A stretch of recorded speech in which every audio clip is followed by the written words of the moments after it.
This is the Chewing the Cud podcast, a podcast for the UK dairy industry, brought to you from the southwest of England and listened to around the world.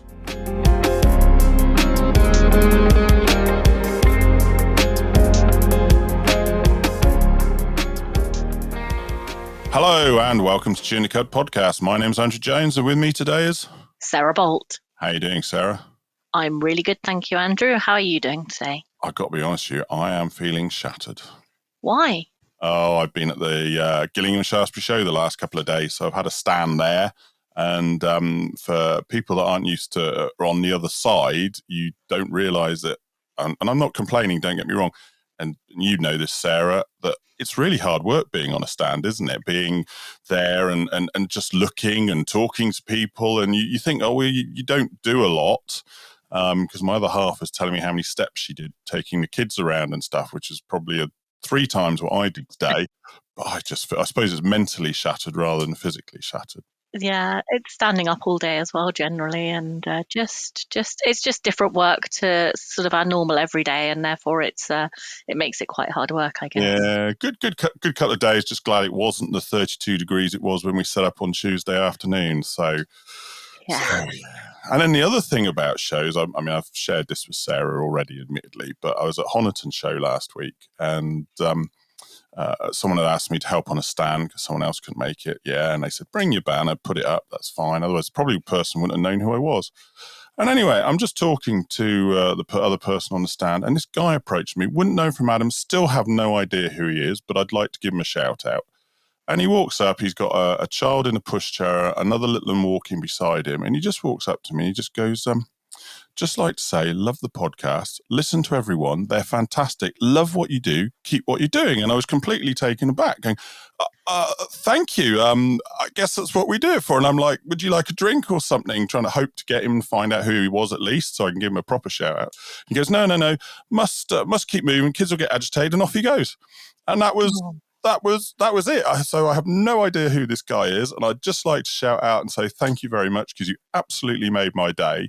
And that is why we do this. Is always been to hopefully make people think about what they're doing and maybe do something better, or at least enjoy what we're talking about. And it's so nice that somebody actually made the effort to come over and say it, because a lot of people probably think it, but don't actually say it.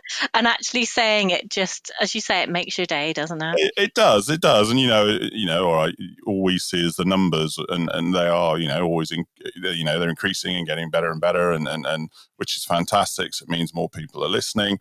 But when someone does that, it just absolutely made my day. So really like to give that guy a shout out. Sorry, I don't know who you are, but thank you very much. And hopefully if you listen to all of them, you'll hear this as well. But enough of that sort of stuff. We are continuing our journey. I mean, last episode we spoke to Ken March talking about using amino acids to help the development of heifers and what that can bring to the party in terms of improved growth, improved fertility, improved health, etc., etc. But this time our guest is talking about, well, effectively, in some ways, part of the same period, but I suppose that lost period, should we call it, between post-weaning and, well, really bulling, and then almost again from bulling to calving. Often heifers, not saying all the time, but often heifers are kind of forgotten about, aren't they? They get probably left on the shelf a little bit, and just hopefully they get on with what they need to get on with. And I guess it's just Emily really makes us stop and think about what we can do differently. And it's a good listen. It is a good listen.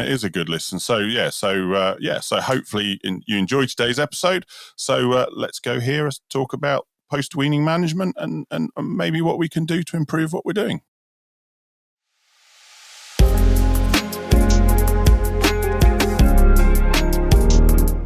This podcast has been brought to you today by Chewing the Cud Limited, who offer completely independent dairy and beef nutrition, cow signals advice and training, along with ROMS mobility scoring. For more details on these and other services available, please visit our website www.chewingthecud.com or email us directly on nutrition@chewingthecud.com.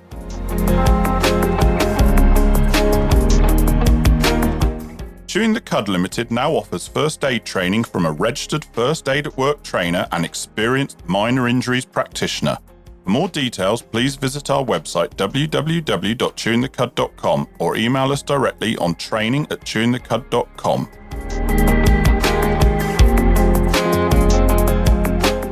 Hello, I'm Andrew Jones. And I'm Sarah Bolt. And welcome to the Chewing the Cud podcast, a podcast for the UK dairy industry. Farmer, advisor, processor, and everyone else. We have topics and episodes that will interest you. We discuss the practical and the technical aspects of different UK dairy industry topics. We aim to make you think about what you're doing and ask yourself, can it be done differently? Listen to us speak with specialists from inside and outside the industry about their area of expertise. Subscribe and listen to episodes for free on your favourite podcast platform. Sign up to our website, www.chewingthecud.com, for podcast notifications so you never miss an episode.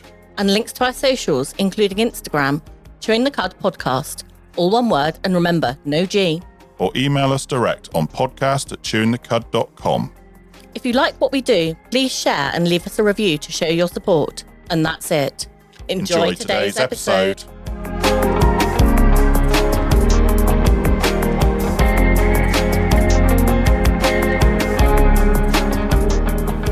Hello and welcome back to Chewing the Cud podcast. And today our guest is Emily Linton. Good morning, Emily. How are you?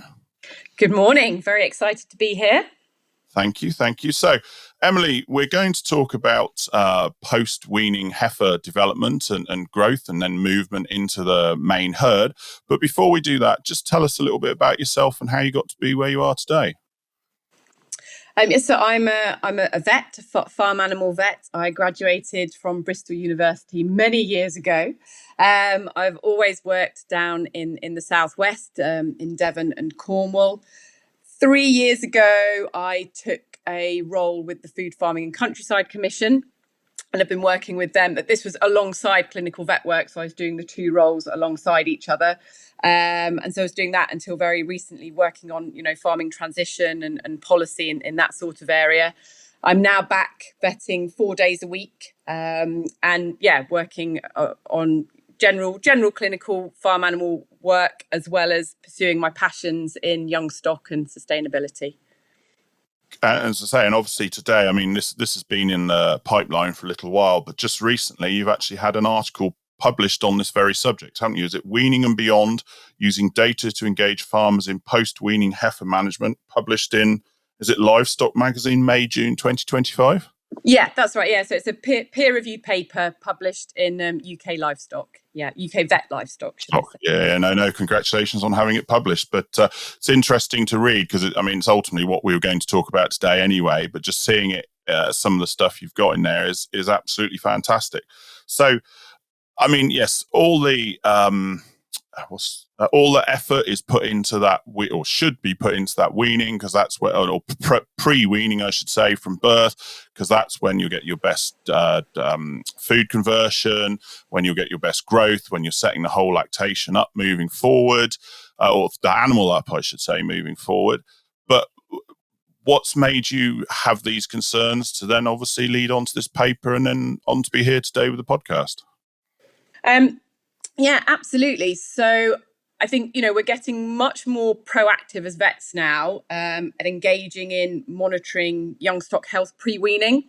So, we're really good at running total proteins, doing daily live weight gain, looking at mortality and morbidity data. We're seeing some really good results because of that, some real positive changes on farm. And then, as you said, we put all that work into making sure we're doing the right thing in that pre-weaning period. We work hard to try and get the weaning period right.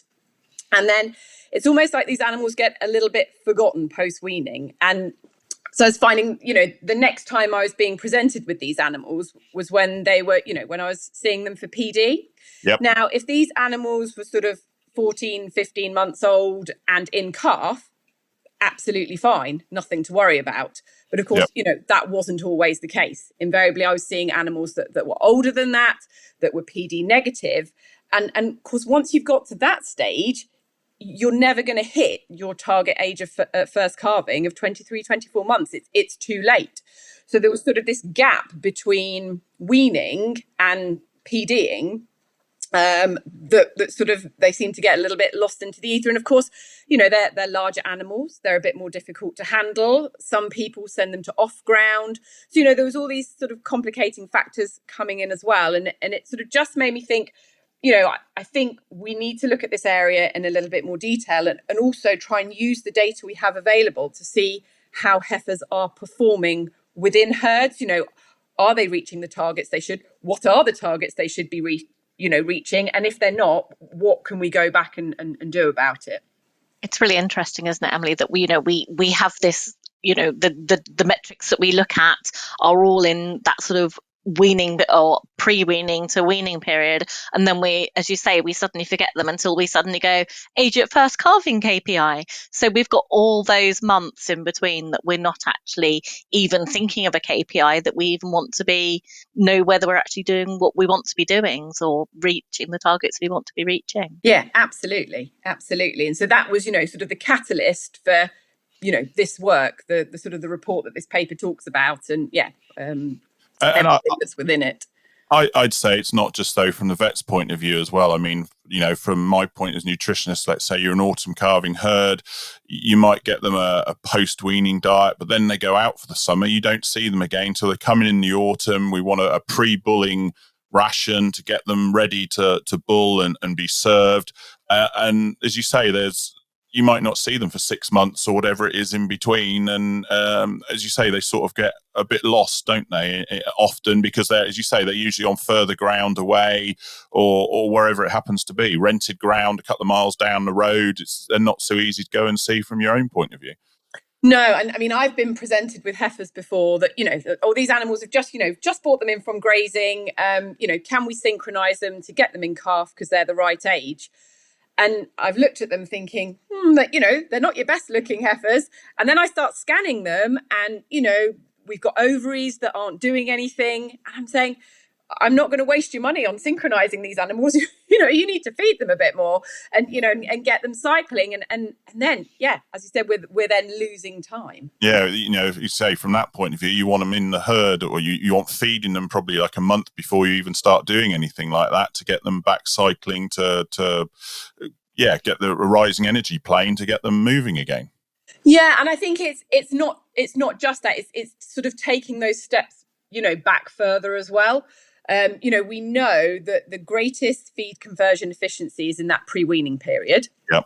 So it's utilizing that because, again, we know that if we get the desired growth rates in that pre-weaning period, that we are, we're going to get better milk yields, we're going to get better duration in the herd, we're switching on genes for fertility and, metabolic processes. There's all these mammary development. There are all these things happening if we capitalize on that.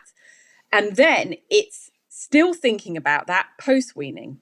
The cheapest time to feed a heifer is immediately post-weaning. So if we can get them growing really well in that time period, keep them on that plane of growth that we want, then absolutely we might want to increase things a little bit in the run up to service, but we're not going to be having to play that massive catch-up game when it's much more expensive to feed these animals because we've kept them moving in the direction we want. So just picking up on those sort of daily live weight gains that, sort of most farmers would understand that they would take the adult weight of their cattle and work out. And it's perhaps something around the 0.8 kilos per day as an overall. But it goes back to you saying about that feed conversion efficiency being much better when they're younger and everything else. So actually just accepting 0.8 in those early months perhaps isn't enough. Is that the case? Or absolutely, you're absolutely right. If we look from sort of birth to calving and what we're looking to achieve, which is, it's that 85% of mature body weight, isn't it? Then yes, the average over that time period is sort of 0.75, 0.8 kilos a day. But to really capitalize on that feed conversion efficiency in that pre-weaning period, really we should be looking sort of more at 0.9 a kilo a day if we can. Potentially pushing to, 1.2 kilos a day in that immediate post-weaning period, making the most of that, that cheapest time to feed them. And when they're still laying down that, that muscle and that bone structure, we haven't got to puberty. And when, post-puberty, it tends to be fat they lay down more, and then they become much, much less efficient. I was going to say, I know we're talking post-weaning, that's what we're here to talk, but really we need to emphasize, don't we, it's that pre-weaning. I mean, I know some people look at milk powder price and say, oh, it's so expensive, but relatively speaking, compared to having to feed them later on when they don't have that feed conversion efficiency, it's the much cheaper option, isn't it, to have a good milk powder that they get good growth rates from, like you're saying, that minimum 1 kilo a day, and that's when like 50% of their organ growth, all of those things happen. So while we're talking post-weaning, we really need to start with a good pre-weaning phase, don't we? Yeah, and just to think some figures. This is Alex Back's data, so it's in euros per kilo. But sort of. Well, we should say he's at Barcelona University, isn't he? Yeah, absolutely. A professor in cattle nutrition, and and very well known for his young stock work. Yes.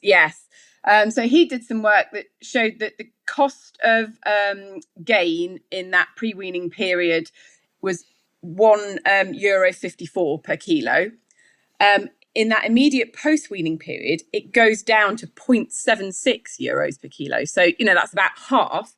By the time you get to an animal that is sort of, nearing calving, it's gone back up to €1.82 a kilo. So, they're huge differences, aren't they? And, if you sort of have those figures in your head, it helps to, justify a little bit more, why you're doing what you're doing.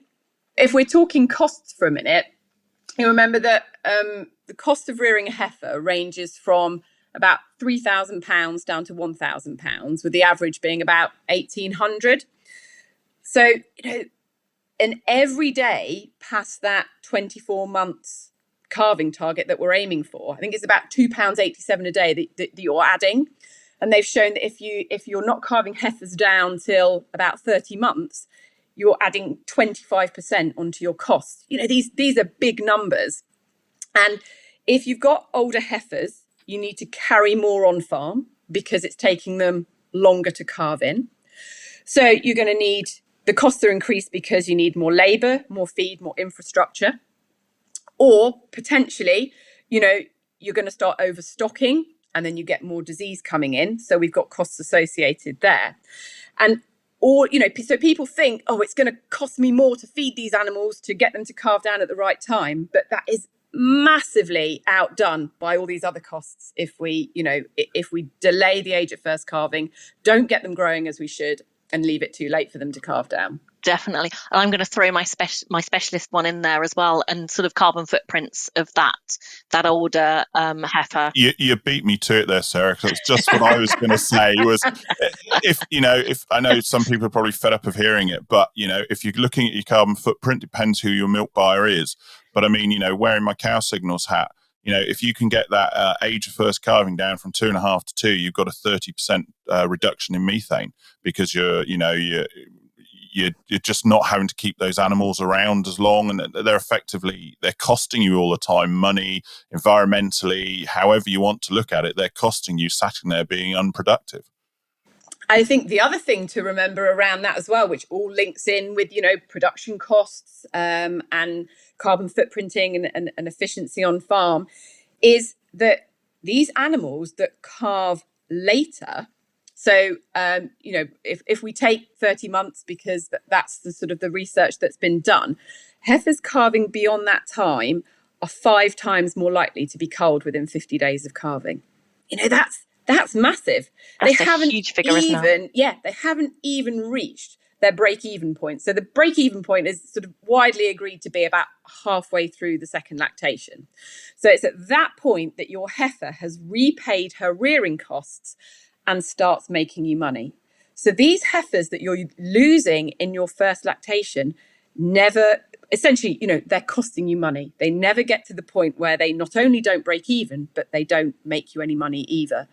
And, it's been shown through various studies. And interestingly, the data I have seen from farms in practice as well, that loss rate in first lactation is up at around 17-19%. That's nearly a fifth of those animals, That's huge. And there's a huge cost saving to be made there if we can, keep these animals within the herd. Well, I mean, I'm just thinking back while we've been talking about it. I think back to my old man who never used to calve till 3-year-old, and just the fact you had that extra bunch of heifers that were just sat there doing nothing the whole time. Okay, we're talking different times. This is back 30 plus years ago, but it's still. They were just they were fully grown by the time they calved. They didn't need to be as that size when they grew. They need to be heifers and then grow into it. And all the data now is showing more and more that it's right to be calving them, as you say, 23, 24 months. Yeah.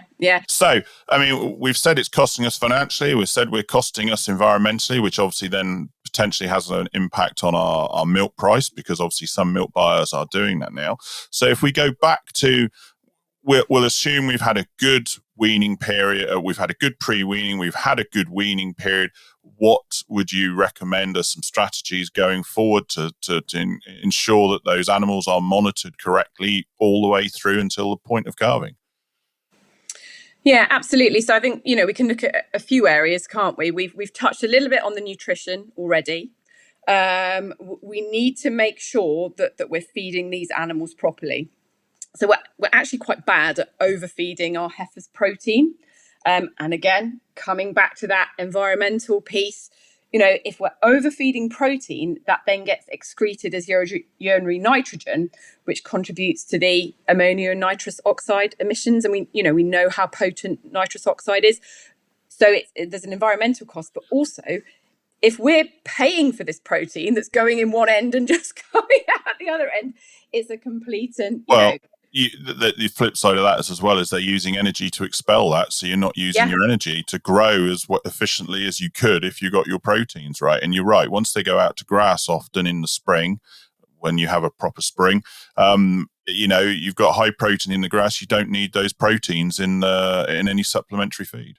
No, absolutely. So around 100 days, we can probably get away with about 16% protein, going down to sort of around 12% when they're reaching sort of 350 days. So I think that's something to bear in mind. But also, as you've just alluded to, Andrew, thinking about, the forage they're on. Are they on grass? What are they getting from that? Yep. If they're inside, my preference would be that they're on straw, probably until, or extremely good quality hay, probably until they're around 6 months. It's been shown that, that they generally do much better if we hold off that silage until around 6 months of age. And I would certainly, if you're feeding straw, highly recommend that you pre-chop it with a tub grinder or whatever it happens to be, so that it is muzzle width, and not, otherwise they just won't have the intakes and they'll sort through it. It needs to be pre-chopped. Yeah. And there's that lovely little thing, isn't there, about if you're chopping your straw, they act as like toothpicks in the papillae. Yes. Well, and just to stop those little pockets of ruminal acidosis, and it all works much better. Well, I'm just taking from my own experience. I know a beef client picked up last year, and I recommended to them, they were just feeding the traditional straw as was, and I got them to pre-chop it, and they said, all right, we'll give it a go. And every time I speak to them, they're just like, we can't keep up with demand of the straw to the point that they last time I spoke to them, we've had to make the feeders even bigger now because they were running out before, last thing at night. We just can't keep up. So really, if you're feeding straw, please pre-chop it. It will make such a difference. Yeah, brilliant. So that's a massive one, getting that nutrition right. I think it's, we see so often this sort of skimping post-weaning, that's something that I think is really important to highlight. Obviously, disease is another thing. If we're grazing these animals, we need to think about parasite populations, because that can really sort of check growth. Potential worm burdens, etc. That's right. Yeah. So, if these animals are going out for their first season grazing, they won't have built up any immunity. So it's thinking how we can encourage that immunity and not over-treat, while also keeping our animals growing well. So, weighing, I understand, not always easy to do, but it is such an amazing tool in the box that we have. If you know that your animals are growing well, you can base so many other management decisions off that. We've got the fecal egg counts, a little bit more difficult to interpret in cattle than they are in sheep. But we know that sort of 4 to 6 weeks post turnout is a really critical period in terms of giving us an idea of how the season's going to go. So if you can get one in then, that's a really good starting point. Lungworm is another big one. Obviously, there are vaccinations available, but you need to get them in early, pre-turnout. Would you have seen more? Sorry, would you have seen more of that last year with the wetter season or not? Yes, we had an explosion of it last year. Yeah, it was a really bad. We had several people losing animals with it. It was a really bad year. And the problem with lungworm is that it's very difficult to detect because of the way the parasite moves through the animal. We can't pick it up in the fecal samples before the animal becomes clinical. And so, you're essentially, you are monitoring the clinical signs, listening for that cough, and any small amount of coughing at that high risk period, you want to act. You do not want to think, oh, well, let's wait and see if any more cough. It's all about, timings and epidemiology and risk periods. And I think, this is another reason why it's really good to involve your vet to have those conversations about, what you should be doing. And then if we're housing animals, we've already talked about, pneumonia, so bovine respiratory disease. That's a massive one in animals. There's been some work to show that up to 50% of replacement heifers will suffer from an episode of pneumonia in their growth period. And, we know that it affects their milk yield, it affects their longevity in the herd. So I think that's really something to keep in the top of your mind and focus on. And again, of course, this is something that starts way back in those early years. The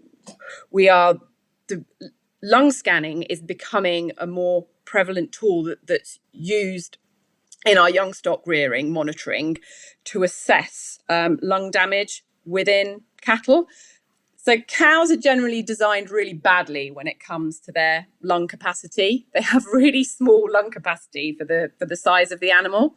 And so unfortunately are really predisposed to respiratory disease. And often this disease is subclinical, so we're not seeing outward signs of it. And by using lung scanning, we're able to pick up all these subclinical cases and get a real idea of the prevalence of disease on farm. And so is this becoming more popular now, Emily? Is it something that sort of a lot of practices are able to offer? Yeah, absolutely. So it's been really big in America for quite a long time. And yeah, it's probably been over in the UK, I'd say, for the past sort of 5 to 7 years, but getting much more prevalent recently. And we can use it to identify high risk periods or ages that animals are being particularly affected, and then think about the management changes we might want to put in place to try and prevent these incidences from happening. And I'm going to quote Alex back on this, because he always says, if you've got a scour problem, you've got a hygiene problem. Full stop. If you've got a respiratory, problem, it's way more complicated. That it's multifactorial, and there's an awful lot of things that play into that disease picture. So again, taking that whole team approach, involving farm managers, young stock rearers, vets, nutritionists. It's really important, I think, to get the whole team on board in something like that.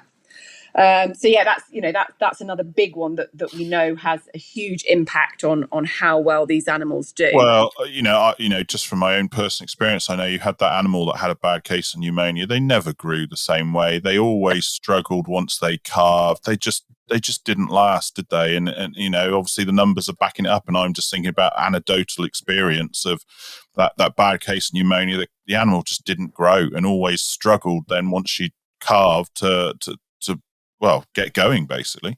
Yeah, absolutely. And I think it's perhaps that situation, isn't it? Is your first loss your best loss? I was thinking of that, because I know, as I say, I've mentioned it in a couple of podcasts before. I know Alex has basically when I was somewhere last year, basically made that comment that, well, if it gets a bad case of pneumonia, you're better off getting rid of it then and there rather than spending that money to keep it going to carve it. Well, when you're only going to get rid of it by the end of its first lactation anyway, because it just doesn't do the job. No, that's it. And so lung scanning it can be brought in as that tool to sort of, monitor that animal. Are these lung lesions disappearing? Are they getting smaller? Or, is that lung damage permanent? So from experience, Emily, what percentage of people would you say are scanning for lungs or lung damage? Sorry. Yeah, I would say at the moment, probably not as many, as should be. Right. I think it's still in its sort of early-ish stages. And I think people need to remember it is a monitoring tool.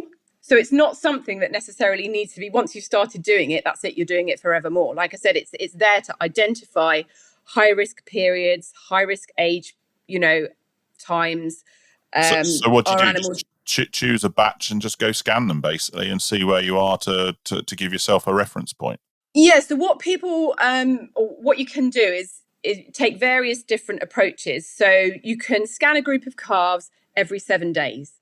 And what that will do is identify either high risk buildings as they move, environments as they move around the farm, or high risk, age periods. So that's one approach you can take. So that would sort of be done with a batch of calves. You identify your risks, you put in your management changes.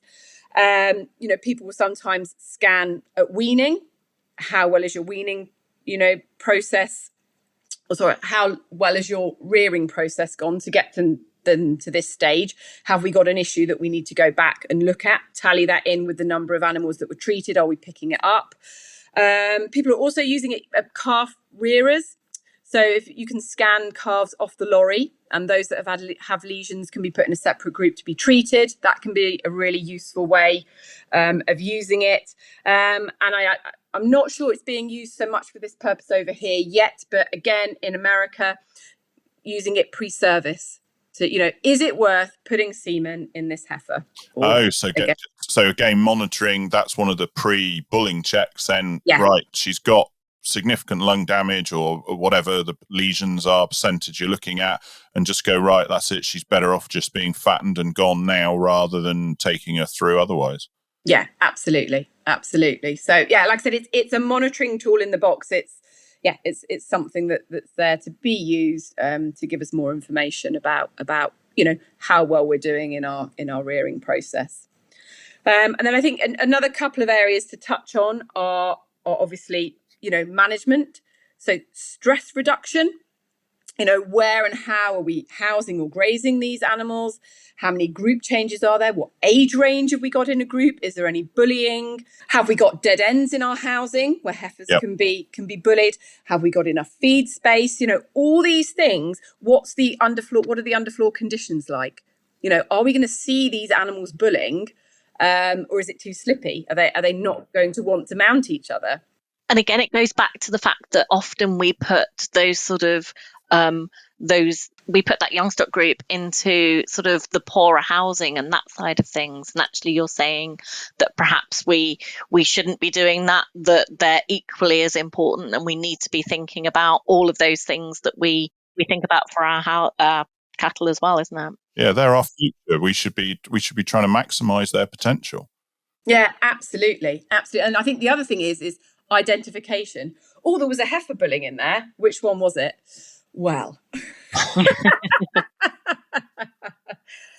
all these little things that sound really simple when you say them, but are still not being done, on enough farms. And then, there's this thought around synchronization.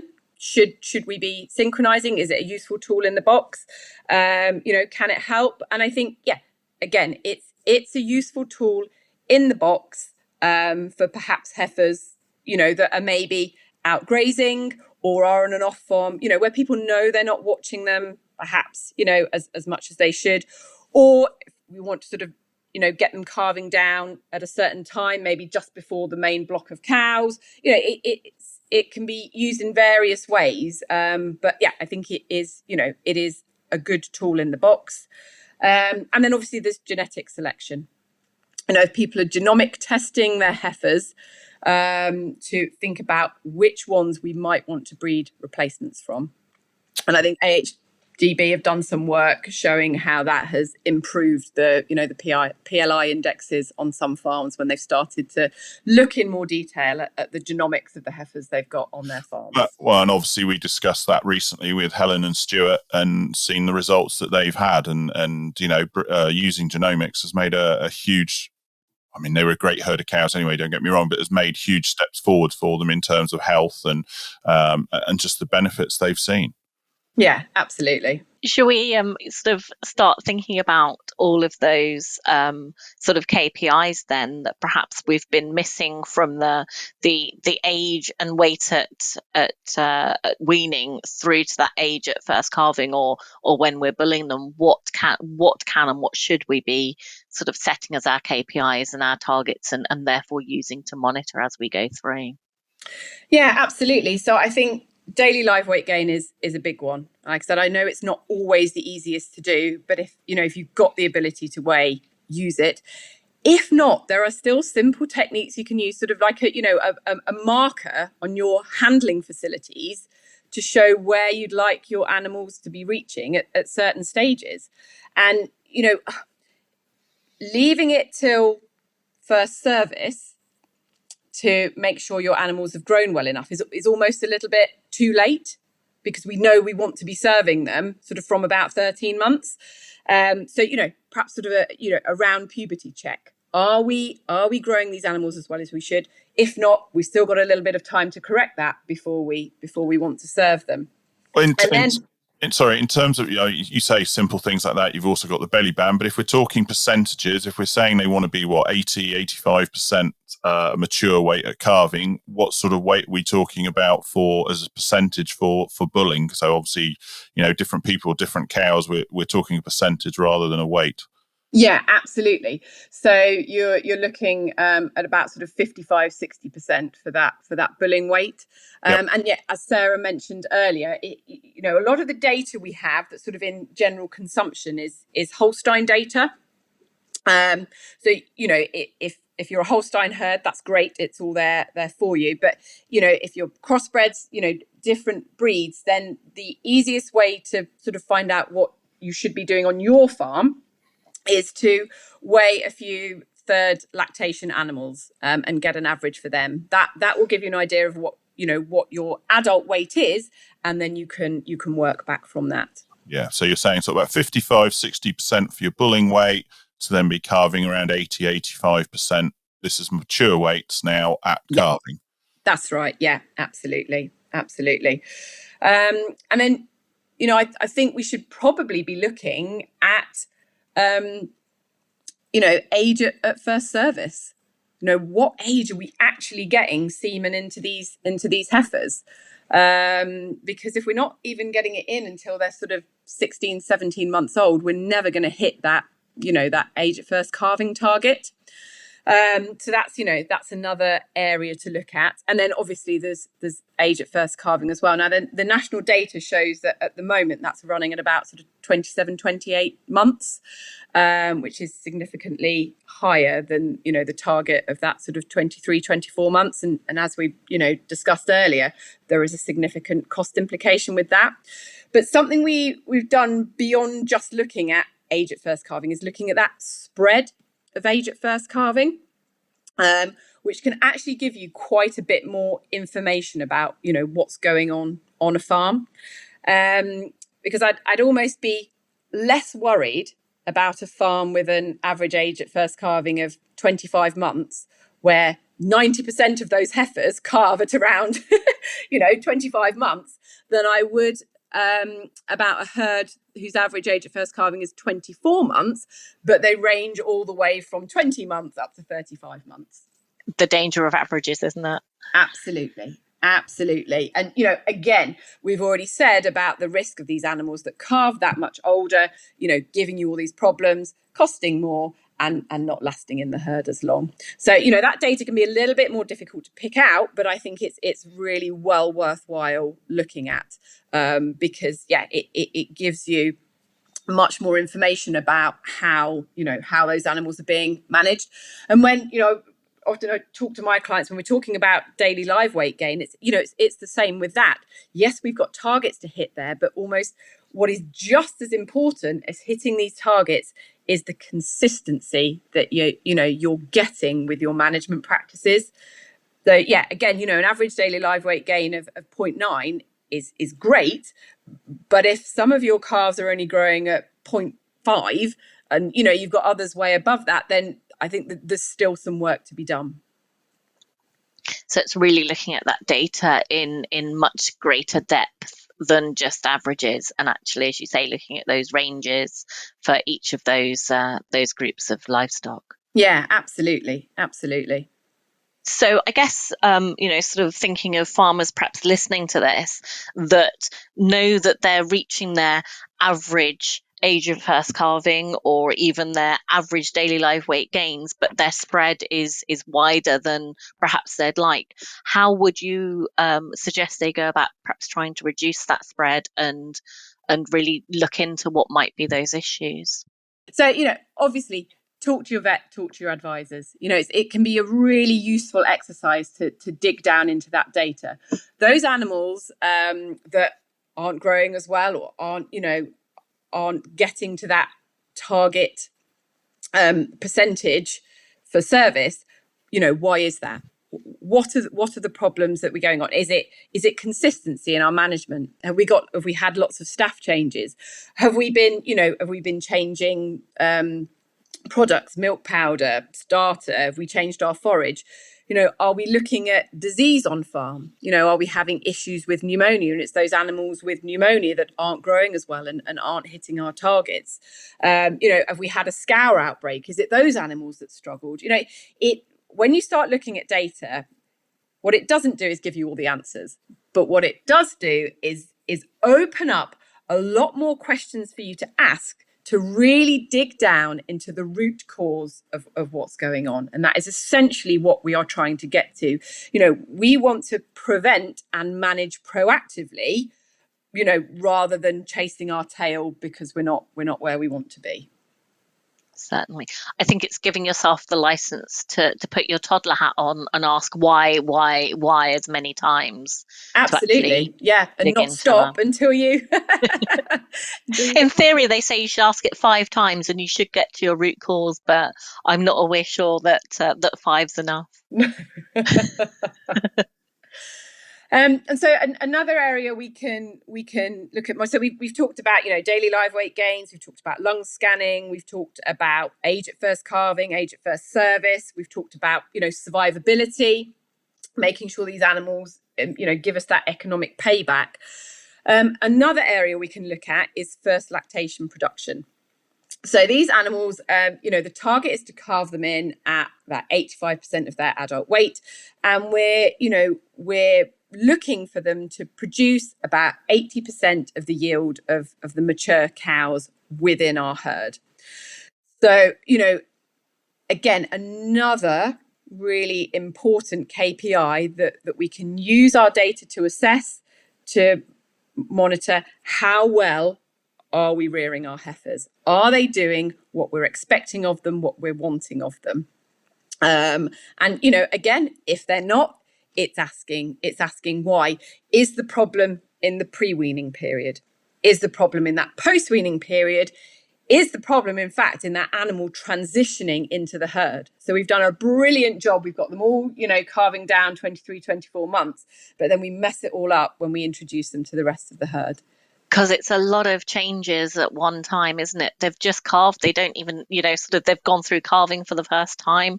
We've just put them probably into a group of cows that they've not been in with before, unless we're lucky enough to be able to have a heifer group and things like that. So. Yeah, absolutely. And there's actually been some work done to show that giving a heifer some non-steroidals, the anti-inflammatory painkiller post-calving, can really help transition them into the herd, because they're giving birth is painful. It's no different for our animals. And, they've, as you just said, they've got this added stress of all this change. And if they're stressed and they're sore, they're not going to push their way forward to, eat that feed and get up and eat and get to where they need to be to do what they want to do. And Definitely. it's giving them that little helping hand to, transition into that herd more comfortably. We were talking about this in the office just 2 days ago, actually, and we were saying how, that heifer that's just calved and making sure we get some water and feed in front of her, and my colleagues in the office were going, well, after all, we always get a cup of tea and toast after we've given birth in hospital. Yeah. And I think it was a great analogy. Where's the tea and toast for our cows? Immediately they've calved. And I think that was a really lovely one. Yeah, absolutely. And actually, going back to what I said about them, not feeling like they should, want to push forward. Actually, they shouldn't have to push forward. Feed spaces is a huge thing, isn't it? We want to make sure that every animal can eat at the same time when that food goes out. And if you've got heifers in a group, that just becomes even more important. Not overstocking, making sure there's enough cubicles for everyone or enough lying space, because again, it's your heifers that are going to suffer if not. And just like we said in the heifer housing previously, no dead ends, because if anyone's going to get bullied, it's the heifers. She's going to be the one down at the far end being stuck in the corner and wanting to go and lie down and can't, or wanting to go down and eat and can't. That's it. Good cow flow and all these things then contribute to that ease of transition, but also can have effect on mastitis levels, lameness in particular. And we know that an animal that goes, or a heifer that goes lame in her first lactation, is then predisposed to lameness for the rest of her her career, and that is not the start we want to give these animals. So do you know if there's been any work actually looking at the benefits of putting those heifers into a separate group when they first calve down, and what those economic benefits are and the welfare benefits and everything, sort of what they really stack up to look like? I don't have any figures for it, no, but like I said, all those things that we've just talked about in terms of the risk of bullying, that stress, that space allowance, they can all be mitigated, by having those heifers in a separate group. But I understand, on a lot of farms that there isn't the capacity to do that, which is why it then makes it even more important to think about those things, when they are transitioning. Definitely. Any tips for transitioning at all, other than you say space and all of those sorts of things? Some people have a routine of just simply they calve their straight in the herd, whereas other people will run them through the parlour or the robot or whatever it was pre-calving. Any thoughts on what's a good transition for those animals? Yeah, so I've got several farms that will house their heifers with the dry cows pre-calving, and I think that helps. Running them through the parlour, through foot baths. Yep. That can help. Now, this isn't my tip, but it's something I heard from a farmer, and they put vinegar down the backs of their heifers before they introduce them to the herd, because it doesn't smell very nice, and then all the other cows leave them alone. This work came out of Ireland. I remember reading it, and I've shared that with farmers along the way, along my journey. And I'm sure it originally came out of, it might have been AFBI or one of those, and it was really interesting. I think the other thing that they were talking about was putting heifers into the group in the afternoons, after afternoon milking, because that was when the cows were off doing other things in their sort of social behavioural circles. time, Yep. and therefore weren't looking to do that sort of bullying and the like. It's interesting, actually. I heard the vinegar one literally last week. I ran a cow signals course, and someone said, oh, yeah, if we get any animals fighting, we just throw vinegar over them and it stops it. And I'm like, what? But it's just interesting that you both, have backed that up with what you've heard elsewhere as well. So they weren't mad then, whoever, if they're listening. They weren't mad. Well, they might have been, but... But I just never heard that one before. Yeah, and as I say, that time of day one, I think it all came out of the same bit of research work, and I'm going back probably 10 or so years ago, and I'm sure it was Northern Ireland it came out of.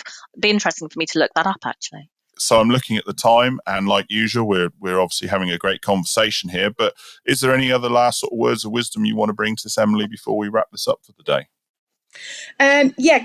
Couple of things.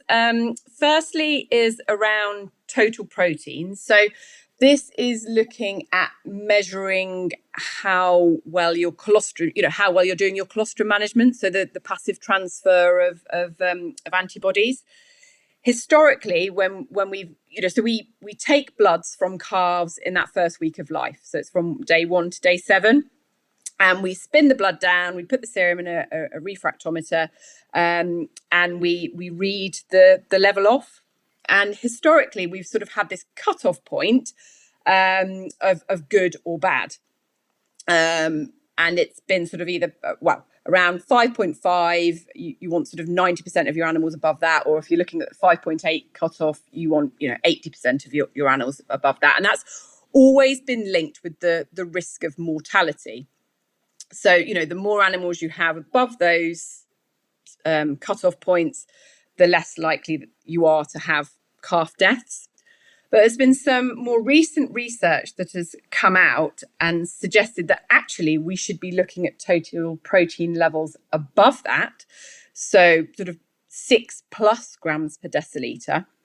And if we are managing to get our colostrum management so good that we're getting up at those levels, not only will we see decreased mortality, so decreased death, but we will also see decreased levels of disease. And they've actually made that correlation now. So I think that's a really important one to think about, that it's not just being good enough, it's being as good as we can be, and that has those those knock-on health benefits. I think the other thing that I was just going to bring in, because I hadn't mentioned it previously, is around how much we're feeding our calves. Now, I know Laura Tennant from Trow brought this up because it's really important when you spoke to her. But, historically, we have fed calves 2 litres twice a day at 125 grams per litre. So you're feeding your calf 500 grams of solids a day. We know that the feed conversion efficiency in a pre-weaned calf is around sort of, for every 100 grams we feed, we get 50 to 60 grams of growth. So if you're feeding 500 grams of powder, your calf's going to be growing, or, the gain it's going to get from that is 250 to 300 grams a day. Well, okay, it's going to eat some starter pellets, but it's got to eat a lot of starter to get its growth rate up to that sort of that 0.9, that kilo that we're talking about. And I know people are getting much, much better at feeding more. But if we're feeding 4 litres twice a day at 150 grams a litre, that's 1,200 grams of powder a day. That feed conversion efficiency that we've just talked about, you're getting up to 720 grams of growth. But you're nearly at your daily live weight gain target just from the milk feeding. And then they're going to eat starter on top of that. So, just sometimes thinking around those figures can really put it in perspective. Are we likely to reach our targets with what we're putting into these calves? And, just a little bit of simple maths can help you sort of visualize, yes or no, do we need to do more?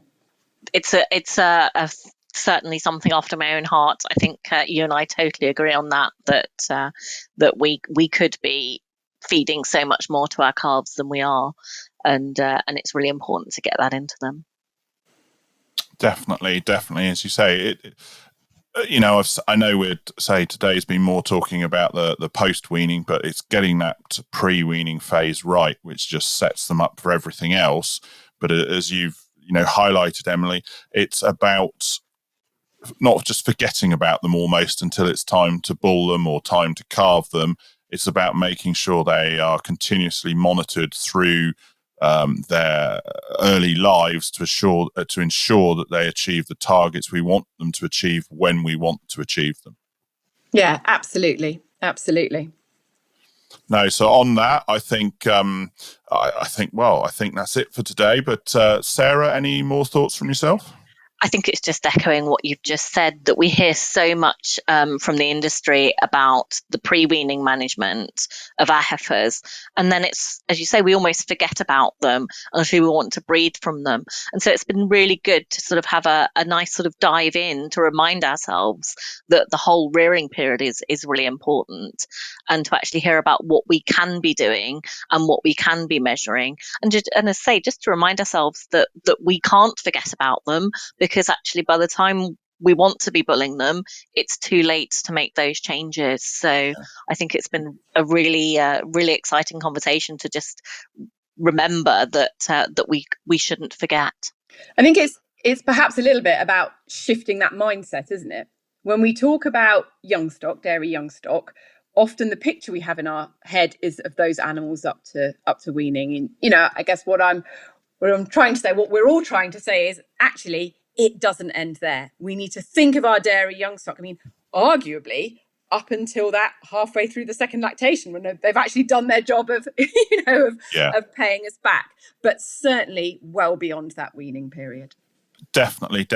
And I mean, I guess you sort of said it there, Sarah. It's the whole point of this conversation, this podcast, is to highlight things like this, to create conversations on farm, to make people think about what they're doing. And if there's something here that makes you think, well, talk to your advisor, whether it's your nutritionist, your vet, or whoever it happens to be, to look at some of those points in more detail, to then go, right, are we achieving what we want to achieve? Because, as you say, often those let's call it from 3 months to, let's say, 15 months, that year is almost forgotten about in a lot of instances. I'm not saying it is all the time at all, but that's when it's probably at its weakest. And then again, once they're in calf, they're probably forgotten about, probably for 6 months, until again it's ready to start carving them down. And we've got to keep, if we want them to achieve what we want to achieve, we've got to be consistent with our monitoring, to therefore ensure that we have consistent growth and achieve the targets that we're looking for. So on that, I'd like to thank Emily very much for her time this morning. So thank you very much, Emily. But otherwise, I guess it's a goodbye from me. And from me. And from me.